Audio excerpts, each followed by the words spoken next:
Hello Ambati, ఏంది విషయాల? ఇది చాలా బాధాకరమైనటువంటి అంశం. విషయం చెప్పమంటే నువ్వేంది బాధాకరమైన అంశం అంటున్నావు? నీ బాధలు తీర్చడానికేగా నేను వచ్చిందే. విషయం చెప్పు. జగన్మోహన్ రెడ్డి గారు ముఖ్యమంత్రి కాదు ఈ రోజున. ఓహో, జగన్ ఇప్పుడు సీఎంగా లేడని ఫీల్ అవుతున్నావా? ఎవరైనా జీవితాంతం సీఎంగా ఉంటారా చెప్పు? పగలు రాత్రి ఎంత కామనో అధికారంలో ఉండడం పోవడం కూడా అంతే కామనో, అది గుర్తెట్టుకో. వ్యంగ్య ధోరణితో మాట్లాడేటువంటి ప్రయత్నం చేస్తున్నారు. దీనికి సంబంధించి తన సెక్యూరిటీని తాను ముఖ్యమంత్రిగా దిగిపోయిన రోజున ఏ విధంగా ఉందో ఆ విధమైనటువంటి సెక్యూరిటీని కల్పించవలసిందిగా న్యాయస్థానాన్ని ఆశ్రయించడం కూడా జరిగింది. ఇదిగో అంబటే, అంటే అన్నారంటారు కానీ జగన్ సీఎంగా ఉన్నప్పుడు ఉన్న సెక్యూరిటీ ఇప్పుడు ఎందుకు ఉంటుంది? ఒక మాజీ ముఖ్యమంత్రిగా ఉన్నటువంటి జగన్మోహన్ రెడ్డి గారి సెక్యూరిటీకి సంబంధించినటువంటి విషయం మీద సరే అలసత్వం వహించటమో, కక్ష సాధింపు ధోరణితో వారు సెక్యూరిటీని తొలగించాలని ప్రయత్నం చేయటమో చేస్తున్నా చాలా విచిత్రమైనటువంటి ప్రచారాలు చేస్తున్నారు.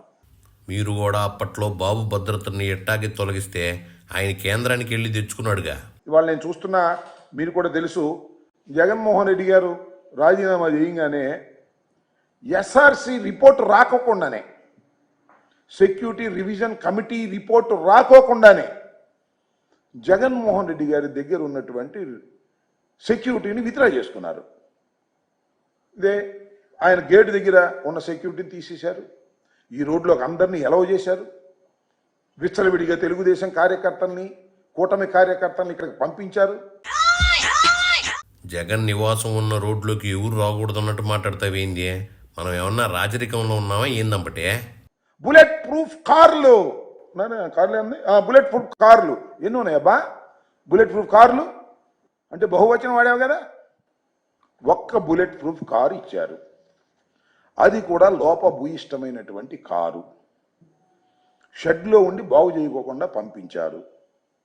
మొదటి రోజున ఆయనతో పాటు నేను కూడా ప్రయాణం చేశాను. వినుకొండ వెళ్ళేటప్పుడు ఇక్కడే ఇంటి దగ్గర ఆ బుల్లెట్ ప్రూఫ్ కారు ఎక్కాం, సఫారీ. ఖచ్చితంగా టోల్ గేట్ యువతలే అనుకుంటా, అవతల గుర్తులేదు. వెళ్ళేటప్పటికి లోపల ఏసీ సరిగా రావడం లేదు, పైన వర్షం పడతా ఉంది, అద్దాలన్నిటికీ మంచు పట్టింది, దోవ కనపడటం లేదు, కుయ్ కుయ్యమని వెళ్తా ఉంది. వెళ్ళే పరిస్థితి లేదు. దిగి ప్రైవేటు వాహనంలో వెళ్ళవలసినటువంటి పరిస్థితి ఏర్పడింది. ఇదిగో అంబటే, సేమ్ అదే కారుని మీరు అప్పట్లో బాబుకి ఇచ్చారుగా. బాబుకి ఇచ్చిన కారుని మీకు ఇచ్చారో తప్పే ఉంది? మీకైతే మాత్రం చాలా భద్రత కావాలి, జగన్మోహన్ రెడ్డి గారికి అయితే మాత్రం భద్రత అవసరం లేదు అనేటువంటి పద్ధతుల్లో మీరు వ్యవహరిస్తున్నారు. నేను ఒకటి మనవి చేస్తా, వాళ్ళకి భద్రత కావాలి, మీ జగన్కి భద్రత వద్దా అంటావేంది? వాళ్ళంటే గెలిచిన వాళ్ళు, పదవులో ఉన్నోళ్ళు. మీకేం పదవులు ఉన్నాయని భద్రత ఇస్తారో? జగన్మోహన్ రెడ్డి గారి మీద ముఖ్యమంత్రి కాకముందు విశాఖపట్నం ఎయిర్పోర్ట్లో దాడి జరిగింది. సరే, దాన్ని మీరు వ్యంగ్యంగా అది కోడి కత్తి, ఆ కత్తి ఈ కత్తి అనేటువంటి మాటలు మాట్లాడి పలచన చేసేటటువంటి ప్రయత్నం మీరు చేశారు. ఆ రోజున గాయమయ్యి ఆసుపత్రిలోకి వెళ్ళినటువంటి సందర్భం కూడా ఈరోజు గుర్తు చేస్తున్నాం. ఇంతకీ ఆ కోడికత్తి కేసు నిజానిజాలు మీ హయాంలో కూడా తేలకుండా అట్టాగే ఎందుకున్నాయంబటే? అంతేకాదు, మొన్న ముఖ్యమంత్రిగా ఉన్నప్పుడు కూడా వారి మీద రాయి విసిరి ప్రయత్నం చేశారు.